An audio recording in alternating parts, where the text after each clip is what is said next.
નમસ્કાર। ગીર સોમનાથના ગીર ગઢડામાં ડીઝલની અછતને લઈને ખેડૂતોમાં ભારે રોષ જોવા મળી રહ્યો।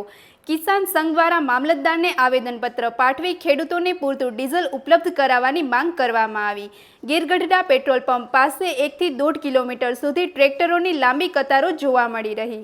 વાવણી પૂર્વે ડીઝલની અછત સર્જાતા ખેડૂતો પરેશાન બન્યા।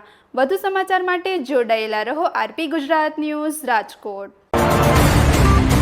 મારું નામ ભીખાભાઈ કાનજીભાઈ લીંબાણી, રાષ્ટ્રીય કિસાન સંગઠન જિલ્લા પ્રમુખ ગીર સોમનાથ।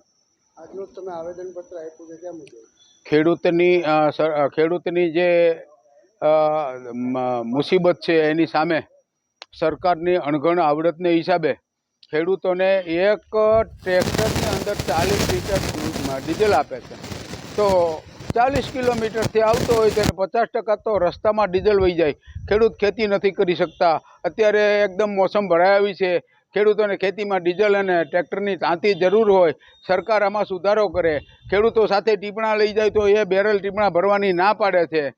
એટલે આ અમે એમ કહેવા માંગીએ છીએ કે ખેતી ભાંગી જાય। અર્થપ્રધાન દેશ નથી, ખેતી પ્રધાન દેશ છે।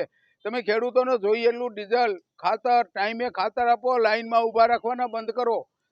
હવે સરકારની સામે ખેડૂત જાગી ગઈ છે, ખેડૂત કંટાળી ગઈ છે, અને નહીં તો હરગી જ ખેડૂત આ સરકારને હવે નહીં છોડે। એટલે સરકાર આમાં સુધરી જાય અને ખેડૂતને પૂરતું ડીઝલ, પૂરતું ખાતર, પૂરતું બિયારણ અને નકલી ન આવે એની તમામ જવાબદારી સરકારની છે। એટલું અમે કહીએ છીએ, સરકાર ચેતી જાય, આ છેલ્લો સ્કોપ છે।